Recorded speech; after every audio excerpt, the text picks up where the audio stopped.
मेरे ऊपर में इतना बड़ा दायित्व है तो काम तो करना है। जिन लोगों ने ह्यूमिलेशन किया, जिन लोगों ने बाबा साहब को अनटचेबल बनाया, रिजेक्ट किया, बाबा साहब को हराया, उसको भी मैं एक पॉलिटिकली इसका जवाब देना चाहता हूं और इसका बदला भी लूंगा। हम लोग, मैं बौद्ध हूं मगर सबके लिए हूं। बाबा साहब अम्बेडकर के बाद मैं इस देश का एक बौद्ध कैबिनेट मंत्री होने के नाते ये मेरा एक दायित्व बनता है कि बाबा साहब अम्बेडकर जी का जो जो काम किए हैं अधूरा है या उनके बताए हुए रास्ते पर चलने के लिए क्या क्या काम करना चाहिए, ये सब विषय को सोचना मेरा दायित्व है।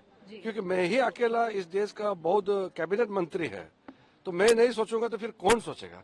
भारत सरकार में कैबिनेट में बैठ करके हम लोग काम करते हैं, तो प्रधानमंत्री मोदी जी के वजह से आज एक बौद्ध को इस देश का लॉ मिनिस्टर बनाया, फिर इस देश का अल्पसंख्यक मंत्रालय का मंत्री बनाया, फिर पार्लियामेंट्री अफेयर्स का मंत्री बनाया। तो मेरे ऊपर में इतना बड़ा दायित्व है तो काम तो करना है। और साथ में मैंने देखा है कि ये चैत्य भूमि में और बहुत कुछ करना बाकी है। प्रधानमंत्री ने 5 तीर्थ स्थल डिक्लेयर जो किया है, जिसमें काम चल रहा है, वो बाबा साहब जी का जन्म भूमि से लेकर के उसका महापरिनिर्वाण तक का बीच में शिक्षा भूमि है, दीक्षा भूमि है, जितने भी जगह को डेवलप करने के लिए जो प्रोजेक्ट चल रहा है उसका भी और अच्छी तरह से कैसा हो, इसका भी हम बिल्कुल रिव्यू लेंगे। साथ साथ में महाराष्ट्र के अंदर में और देश भर में बाबा साहब के काम से जुड़े हुए जितना भी भूमि है, जितना भी और स्थल है, उसको भी सहायता देने के लिए मैं अभी एक रिव्यू ले रहा हूँ।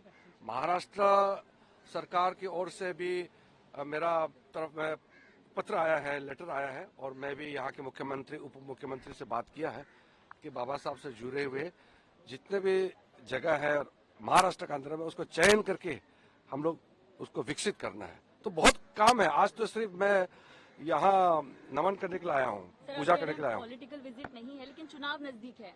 आप लोगों की क्या तैयारी, भाजपा की क्या तैयारी हो चुकी है महाराष्ट्र में? चुनाव तो हर 5 साल में होते ही है, तो मैं तो चैत्य भूमि में आकर के राजनीति का बात नहीं करना चाहता हूँ, लेकिन इतना जरूर कहूंगा कि बाबा साहब अम्बेडकर को जिन लोगों ने इंसल्ट किया, जिन लोगों ने ह्यूमिलेशन किया, जिन लोगों ने बाबा साहब को अनटचेबल बनाया, रिजेक्ट किया, बाबा साहब को हराया, उसको भी मैं एक पॉलिटिकली इसका जवाब देना चाहता हूं और इसका बदला भी लूंगा। हम लोग विपक्षी पार्टियों का ये कहना है कि अब जो माइनॉरिटी का फोकस है वो मुस्लिम सेट के बौद्धों पे आ रहा है, तो वो मैंने इसलिए कहा कि पहले में माइनॉरिटी अफेयर्स मिनिस्ट्री को मुस्लिम अफेयर्स मिनिस्ट्री के रूप में बनाया गया था।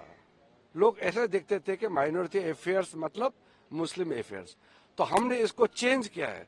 मोदी जी का आशीर्वाद से जब मुझे इस माइनॉरिटी अफेयर्स का मंत्री बनाया तो मैंने इसको चेंज करके सारा 6 माइनॉरिटीज बराबर है ये क्या। ठीक है, मैं बौद्ध हूं, लेकिन हम किसी का साथ इनजस्टिस नहीं करेंगे। हम सब समुदाय को एक साथ लेकर के चलेंगे। और महाराष्ट्र के अंदर में बौद्ध का संख्या भारत में सबसे ज्यादा है। सबसे ज्यादा होने के नाते मुझे महाराष्ट्र में ज्यादा काम करना है, ये तो नेचुरल बात है, ये अपेक्षित है। इसलिए ये माइनॉरिटी अफेयर्स मतलब मुस्लिम अफेयर्स नहीं है। माइनॉरिटी अफेयर्स मतलब सबका अफेयर्स है। ये जो जितना अल्पसंख्यक समुदाय है इस देश में सबका बराबर है।